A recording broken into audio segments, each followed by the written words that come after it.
104-88, the final score. Miami over Atlanta. Look who's been nice enough to grab the headset and hang with us for the next 45 minutes. It's Chris. 45. You're like, what? We got a game. Chris Bosh. Yeah, we got a game tomorrow. Chris Bosh joining us. Hey, Chris, nice going. Congratulations on win number 8 tonight. We saw you go head over heels into the stands. You're okay, right? We saw the thumbs up. It was very encouraging. Yeah, I'm fine. It didn't go the way I planned. It looked a lot worse than what it was. And at the end, I wanted to. I think we were all inspired by it. I think that was probably your goal. Yeah, you don't go in the stands every day, so. Hey, what's it like in that locker room when you know Dwayne Wade's not going to play? Well, I mean, we have so many professional guys that always work on their game, always are ready, and always do their work on the off days and on game days to make sure they're prepared in situations like that. Nothing really happens out of the ordinary. Coach pretty much tells us the news, tells us the starting lineups, and it's business as usual. We really don't have to change anything. We know each other's games. We've been together long enough to know that things go on without Dwayne, and we can't wait to have him back. Chris, congrats on the win tonight. I'm curious, you guys look at the landscape of the Eastern Conference. You know that there are teams that are gunning for you. In your mind, do you guys think about the importance of home court? I know it's early in the season, but is that something that at least, comes up in conversation or something that's on your mind as you push forward this season? I'm going to be honest with you, Greg. I don't like talking about it. It's so early. Of course, we do have to play with that on our minds. I just like to approach every day with thinking about the little things. I feel if we perfect the little things or try to perfect them, make sure we're starting off the games with a lot of energy, make sure we're playing defense. Our defense has gotten better in the last 4 games.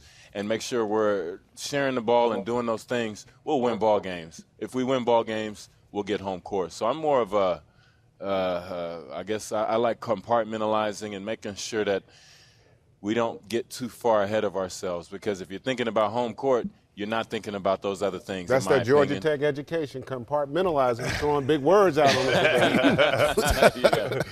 Hey, Chris, go ahead. Oh, no. Go ahead. I was done. I was just going to ask you, Chris, we hear your team and your coach talk a lot about family. It's like you guys use a lot of basketball illustrations and you use that in life. And it just seems like you guys really think things through. And you guys have a couple of players on your team that were high draft picks in the past, maybe didn't reach their expectations, maybe fell into just bad luck with injuries. As far as focus on team and in life, what are you telling those guys that are trying to help you as far as keep their head, wait for their turn, that type of thing? Well, I think the best analogy with that is talking about Bees. Bees, he's in a very particular situation where he can really turn this into a positive and help this team out. We understand that he's used to playing a lot of minutes, but coming here into this family-oriented organization, we try to emphasize doing your job right and knowing that it's not always going to be pretty. The thing about family, you can bark at each other, you can fuss at each other, but you still love each other at the end of the day, and you still do what's necessary to have each other's backs. And I think that's the main thing that we try to teach around here. And with that said, we bring them right in. We make sure they know the system. We make sure they stay with it, and we make sure that we're always in their ear. Hey, Chris, before we go, enough of this basketball stuff, man. How's Dylan and Sky doing? Dylan is great. She is great. She's got a lot of love from her family. How much sleep you getting? Enough. My wife's doing a great job. She's doing a great job. She loves to, when they're that small and babies like that, you just like to have them around, and it's going to affect your sleep just a little bit, but I'm sleeping enough. I'm alive, so I'm good. I bet we've been down that road, man. It's the best thing in the world. Congratulations Absolutely. on that and on the win, and thanks a lot for hanging out with us, man. Thank you, guys.